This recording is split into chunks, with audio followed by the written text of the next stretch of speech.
Assalamualaikum warahmatullahi wabarakatuh.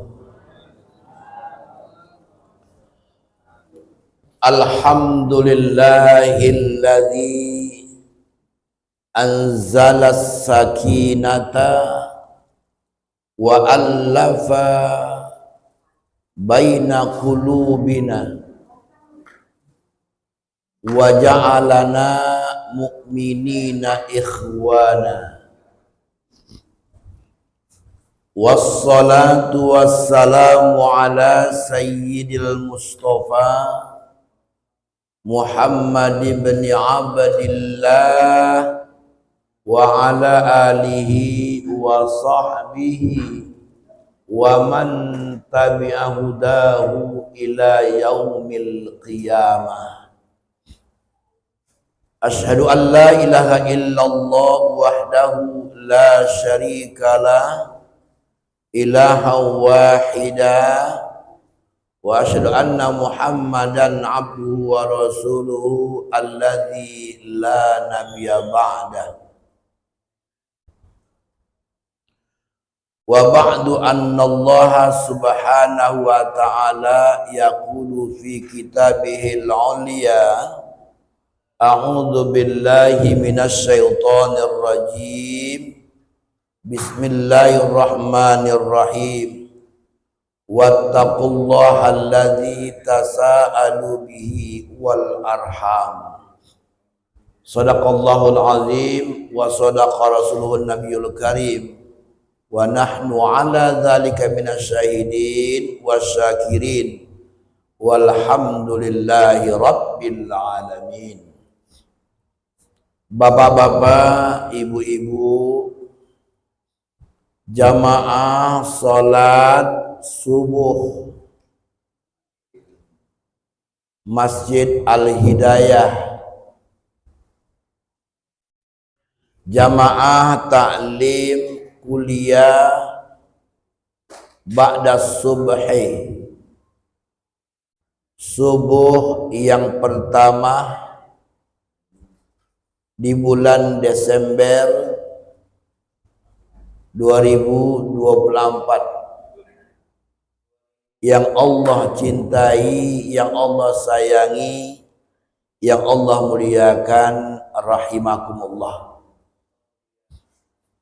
Terlebih dahulu mari sama-sama kita bersyukur kehadiran Allah Jalla Jalaluh dengan melafazkan kalimat tahmid, alhamdulillahi rabbil alamin, hamdan katsiran thayyiban mubarakan fi wa ala kulli hal.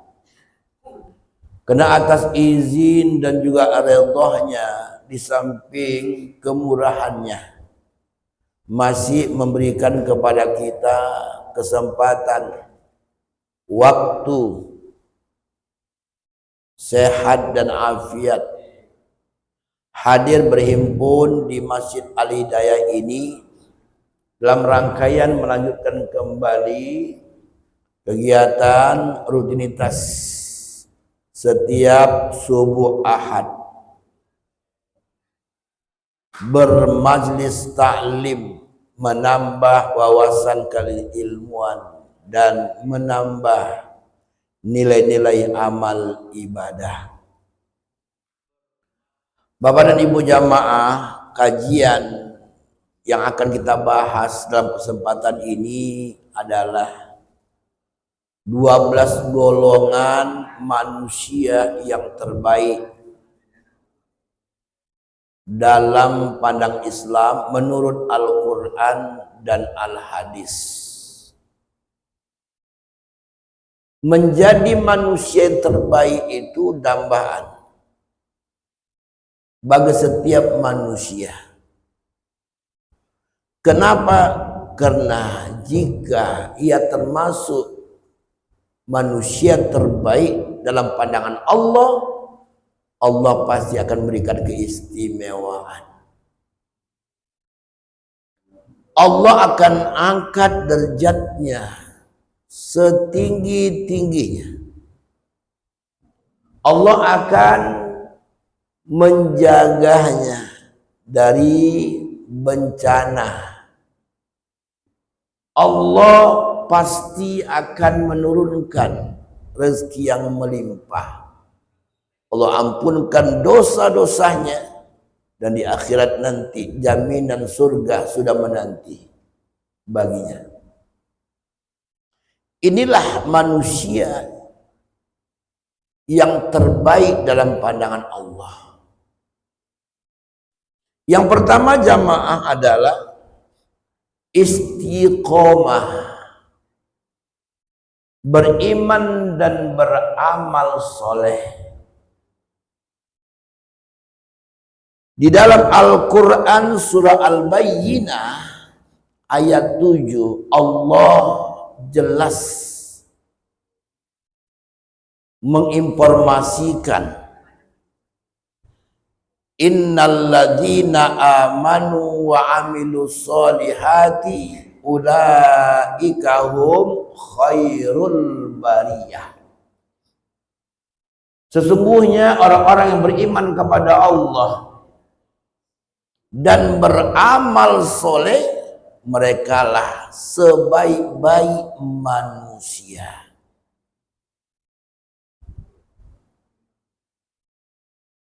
Istiqomah, tetap pada pendirian kokoh, mempertahankan. Dan inilah yang dianjurkan oleh Allah agar kita bisa istiqomah dalam beriman. Sebuah hadis yang diriwayatkan oleh Imam Muslim. Hadis ini bersumber dari seorang sahabat Nabi, Abu Amroh Sufyan Abdullah As-Sakhafi. Ia bertanya kepada Rasulullah tentang Islam, dan hanya semata-mata pertanyaan ini diberikan kepada Rasul agar dijawab. Qala, ketika itu Rasul menjawab, qul amantu billah summastaqim. Katakanlah, aku beriman dengan Allah dan istiqomahlah engkau. Kenapa? Karena iman ini termasuk hal yang sangat penting dalam diri setiap orang.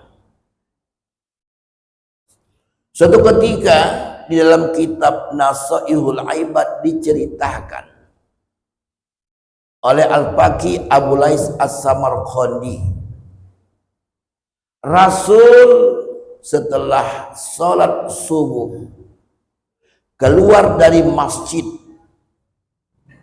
Nabawi, dan dia melihat ada sekelompok sahabat-sahabatnya sedang membicarakan sesuatu hal yang penting bagi mereka. Jika itu Rasul mengucapkan salam kepada mereka dan bertanya, kaifa asbahtum? Bagaimana kabar kalian di subuh ini? Qalu, mereka pun menjawab, asbahna mu'minina billah. Sampai di subuh ini kami masih istiqomah beriman dengan Allah. Qala, Rasul kemudian bersabda, Ma alamatu imanikum, apalah tanda bahwa kalian itu beriman dengan Allah. Qalu, mereka menjawab, naskuru ala rakhai, kami tetap bersyukur dengan pemberian Allah. Kami tetap bersyukur dengan apa yang Allah berikan. Wa nasbiru 'alal bala'i, dan kami juga bersabar atas segala ujian. Wa nardo al qada, dan kami redha atas ketetapan. Qala, Rasul ketika itu kembali menegaskan, antumul mu'minuna haqqah, kamu memang benar-benar beriman dengan Allah, wa rabbil Ka'bah, demi yang menjaga Ka'bah.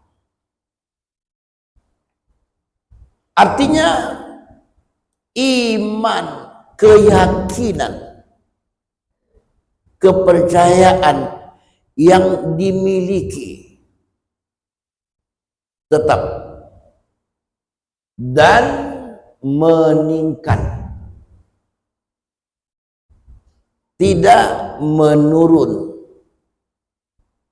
tetap dan meningkat. Itulah iman yang istiqomah.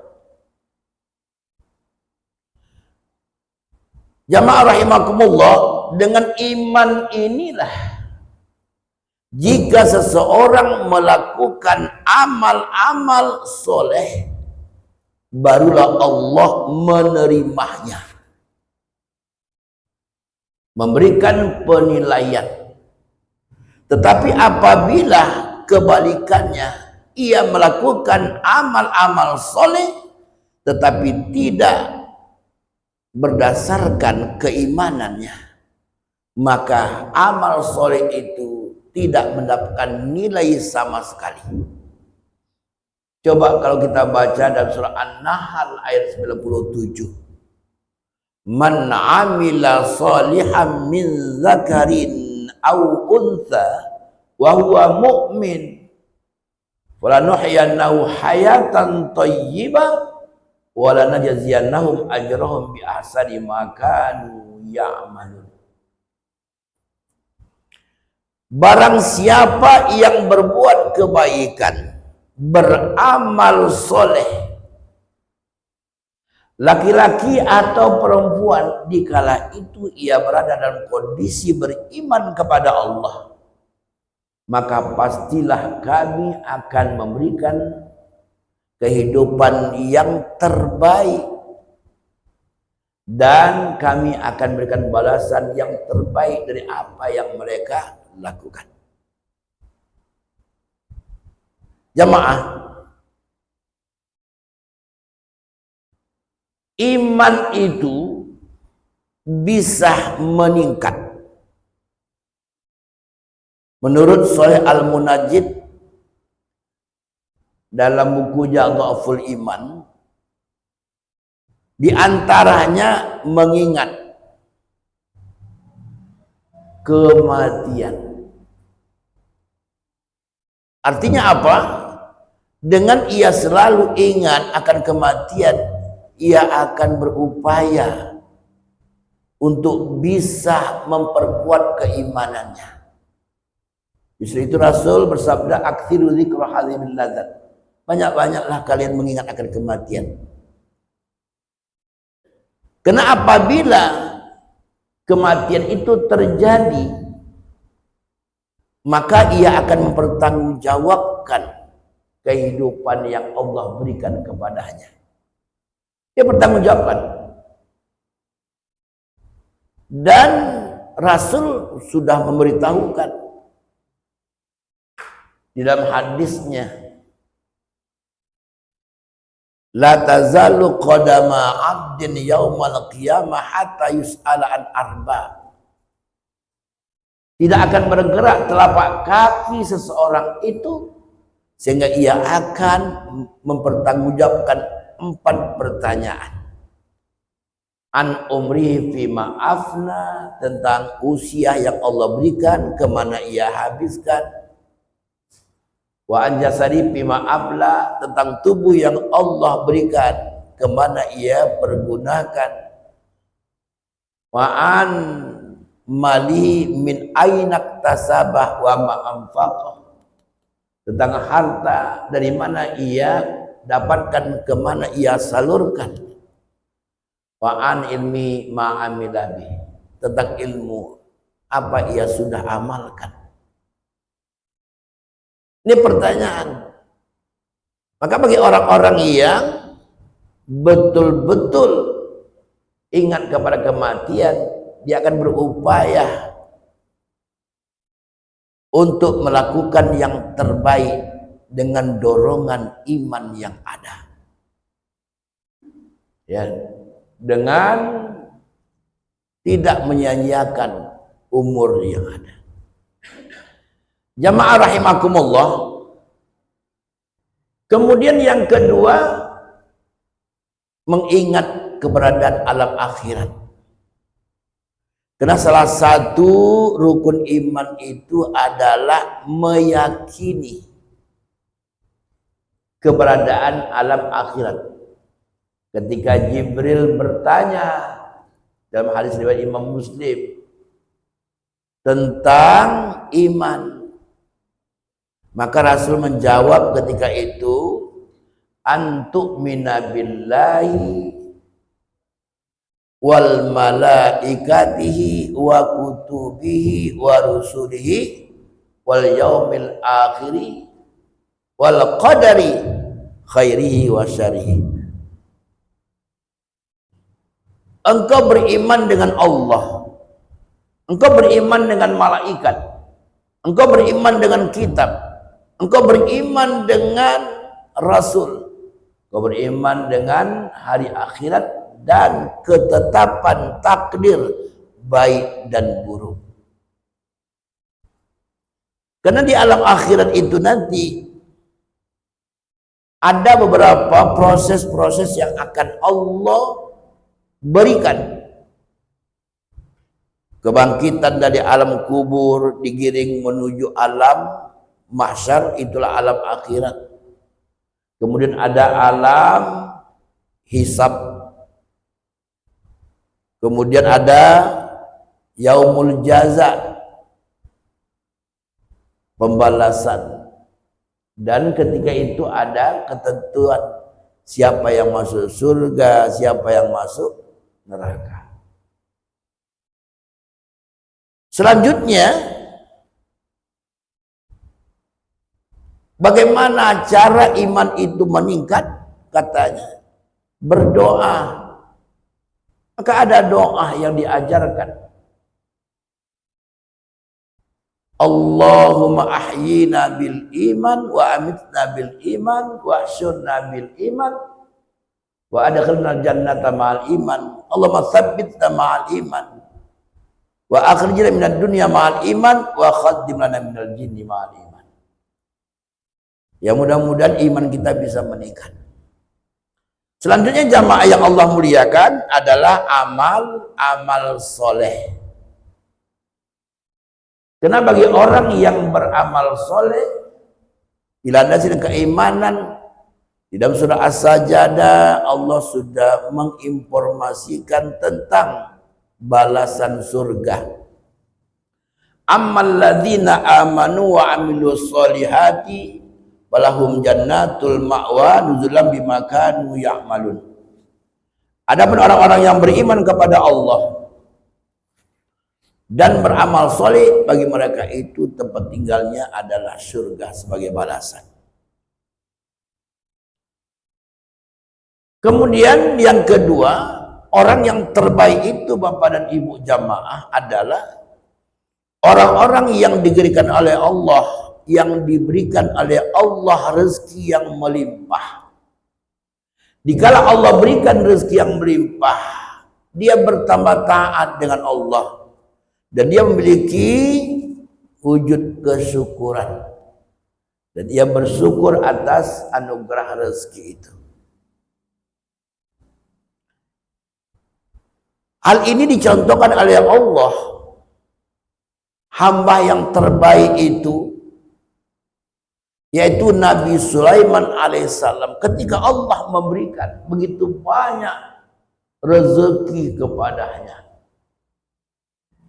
Di dalam Al-Quran surat ayat 30 Allah berfirman, wa wahabna li Dawuda Sulaiman ni'mal abdu innahu awwab. Dan kami telah memberikan kepada Daud Sulaiman anugerah rezeki yang melimpah, dan keduanya hamba Allah yang terbaik karena keduanya taat kepada Allah. Kalau kita membaca sejarah tentang Nabi Sulaiman, ketika Allah memberikan begitu banyak kelebihan-kelebihannya, dia pun berdoa agar bisa ia menjadi orang yang pandai bersyukur.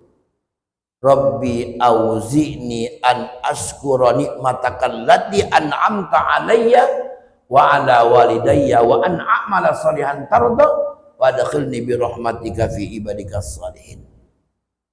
Ya Rabb, berikanlah kepadaku agar aku bisa mensyukuri atas nikmat-nikmat yang telah Engkau anugerahkan kepadaku dan kepada kedua orang tuaku. Dan jadikanlah ini sebagai amal soleh yang Engkau ridhoi, dan masukkanlah aku dengan rahmat-Mu di kelompok orang-orang yang baik, orang-orang yang soleh. Suatu ketika ia akan mewujudkan rasa syukur itu dengan bermohon kepada Allah. Ya Allah, Engkau telah memberikan kepadaku begitu banyak harta. Izinkan aku untuk berbagi dengan makhluk-makhluk-Mu ya Allah. Kata Allah, ya Sulaiman, gak bakalan bisa engkau memberikan rezeki yang aku berikan kepadamu sebanyak apapun untuk makhluk ciptaanku. Tetapi ya Allah, aku ingin berbuat. Oke. Ketika itu Nabi Sulaiman dalam kisah itu memerintahkan kepada jin dan manusia membuat makanan-makanan yang begitu enak, menggunung makanan itu. Maka ia pun mengundang makhluk yang ada di udara, yang ada di darat dan di laut. Ketika diundang sebagian saja yang datang dari laut untuk memakan jamuan yang ada, habis, tidak tersisa sedikit pun. Masih banyak yang belum diundang lagi. Ketika itu Nabi SAW mengatakan, ya Allah, aku ini adalah orang yang fakir, Engkaulah yang kaya. Aku adalah orang yang membutuhkan, tidak mencukupi apa yang Engkau berikan untuk memberikan kepada makhluk ciptaan. Kalau Allah sudah menjamin Bapak dan Ibu jamaah, wa ma min dabbatin fil ardi illa 'ala Allah rizquha. Tidak ada makhluk yang melata di permukaan bumi ini kecuali sudah terjamin rezekinya. Tetap ada. Itu jaminan. Maka oleh karena itu Bapak dan Ibu jamaah, kalau kita ingin menjadi orang yang terbaik seperti Nabi Sulaiman, ketika Allah memberikan rezeki kepada kita, maka manfaatkanlah rezeki itu untuk kita bagi kepada orang-orang yang membutuhkan, termasuk untuk agama yang kita cintai. Kenapa? Karena dengan memberikan sebagian harta yang dimiliki sudah melakukan amanah. Karena Allah mengatakan surah Al-Baqarah, wa mimma razaqnahum yunfikun. Salah satu sifat orang bertakwa itu, sebagian harta yang kutitipkan mereka salurkan, mereka infakkan. Maka ketika seorang itu menginfakkan rezeki yang ada, maka rezeki itu baru bermanfaat bagi kehidupannya. Dan rezeki yang ia infakkan itulah yang akan dibawanya ke alam kubur sebagai temannya. Ketika ia dibangkitkan dari alam kubur, maka rezeki itulah yang akan jadi kendaraannya. Ketika ia berada di alam mahsyar, rezeki yang ia berikan itu akan menaunginya. Ketika ia ditimbang amal perbuatan, maka rezeki itulah yang akan memberatkan timbangannya. Dan ketika berat timbangan dari rezeki yang ia berikan ketika ia hidup, maka Allah masukkan ke dalam surganya. Justru itu kita tidak boleh bakhil dalam memiliki harta.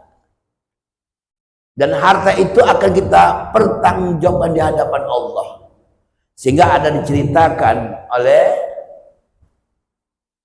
Allah bagi orang yang tidak mau menyerahkan hartanya dengan kalimat begini, wa anfiqu mimma razaqnakum min qabli ayya ahadakumul maut fayaqula rabbi laula akhartani ila ajalin qarib fa asaddaqu aku minas sholihin. Allah mengatakan, infakkanlah rezeki yang telah aku berikan kepada kalian sebelum datangnya kematian. Kalian akan mengatakan, ya Rabb, tunda dulu kematianku agar aku bisa bersedekah dan amal soleh. Apa kata Allah? Wala yu'akhirullahu nafsan idza jaa ajaluha. Tidak bakal aku tunda lagi kematian. Ini terjadi. Termasuk juga nanti ketika berada di dalam akhirat itu. Walau taro idzil mujrimuna nakisuru inda rabbihim rabbana absarna wa sami'na farji'na na'mal salihan inna muqinun. Rasa jadah. Engkau akan melihat orang-orang yang melakukan perbuatan-perbuatan fasik, perbuatan maksiat dan mungkarat.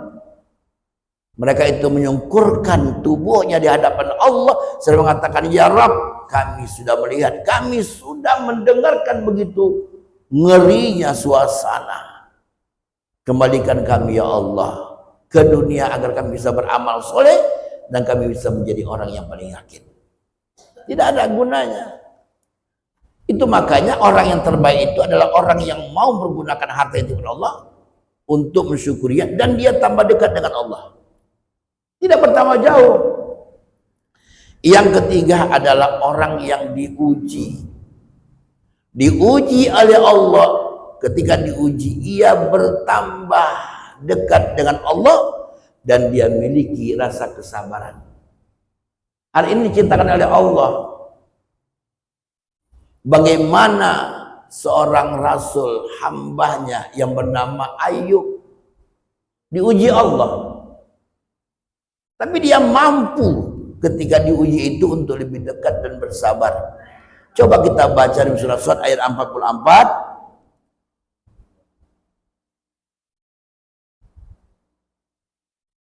Inna wajadnahu sabiran ni'mal abdu innahu awwab.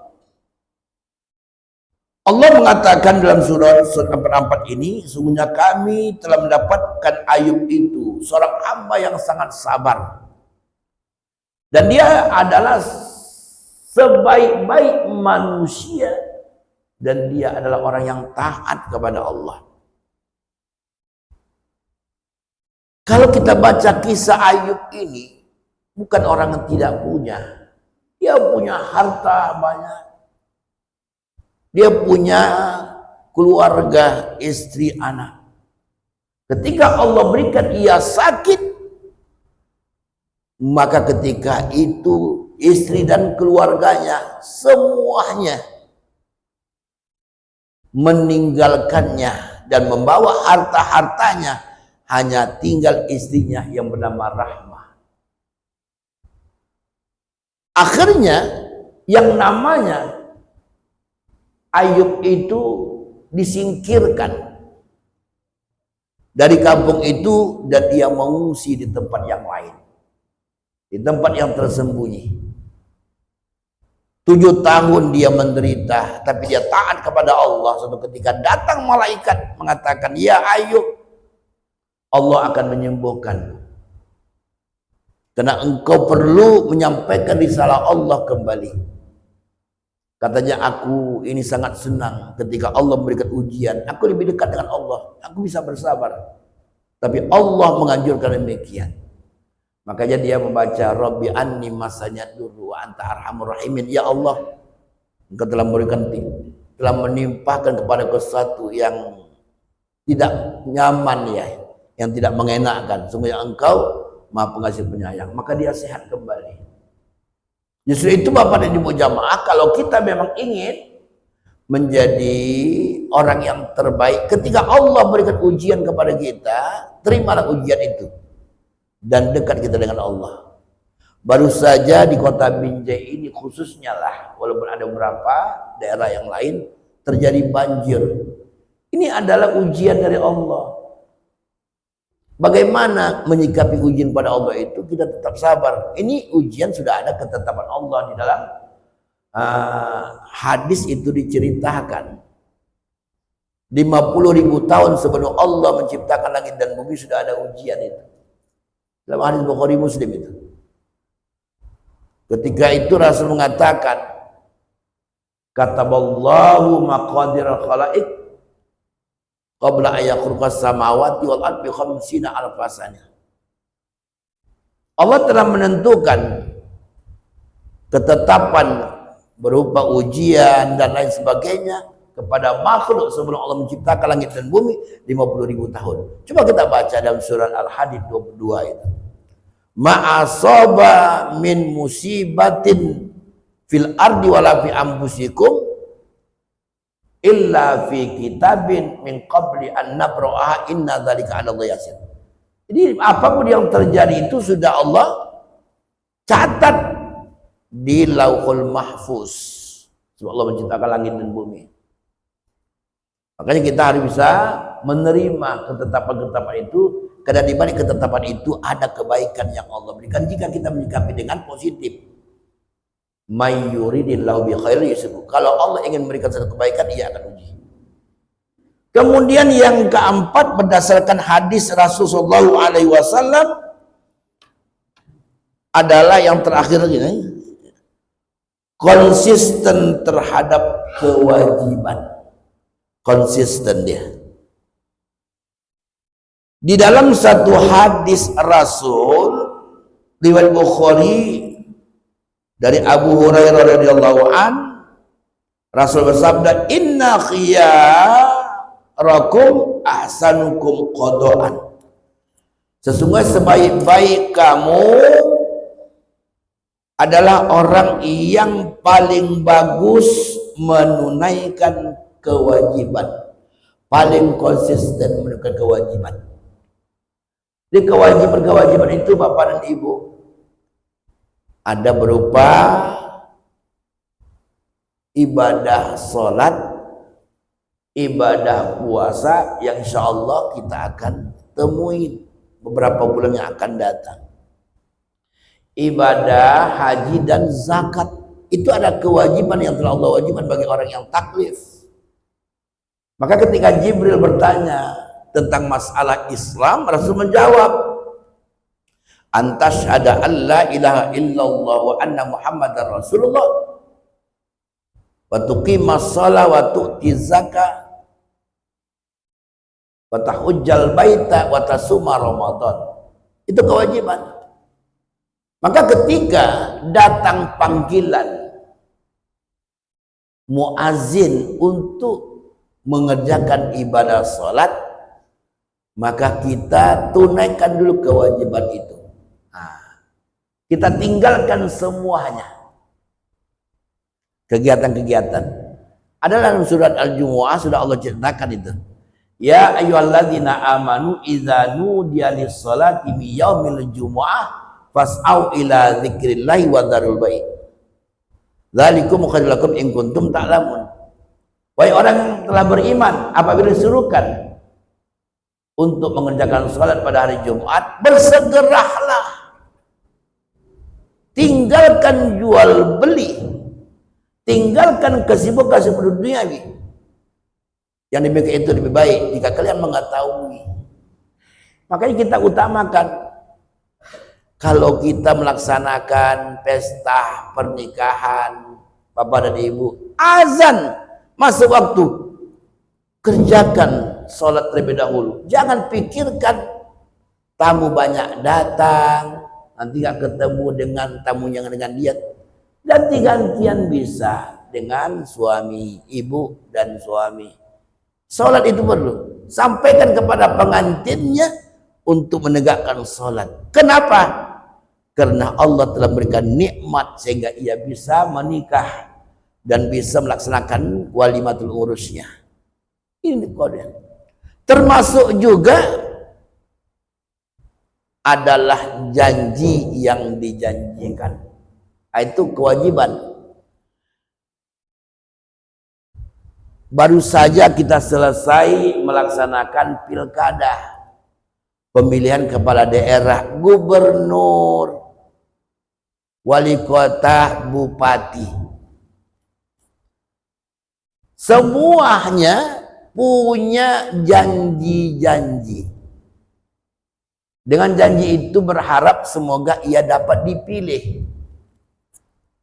Tetapi ingat, janji itu bukan hanya ia bertanggungjawab kepada yang dijanjikan kepada rakyat, kepada masyarakat, tapi dia kepada Allah. Dia berjanji. Cobalah kalau baca ya dalam satu ungkapan. Janji itu adalah hutang. Al-ahdu dainun. Janji itu hutang. Hutang yang wajib dibayar. Di dalam Al-Quran itu Allah sudah jelas mengatakan tuh, wa aufu bil ahdi innal ahda kana mas'ulah. Tunaikan olehmu janji. Sungguh janji itu Allah minta pertanggungjawaban. Jadi kalau dia sudah menjadi pemimpin, adil dia memimpin, tapi dia tidak tunaikan janji yang pernah dijanjikannya, neraka. Padahal pemimpin yang adil itu surga tempatnya. Doanya tidak pernah disia-siakan oleh Allah. Tapi kalau dia belum tunaikan janjinya itu, neraka tempatnya.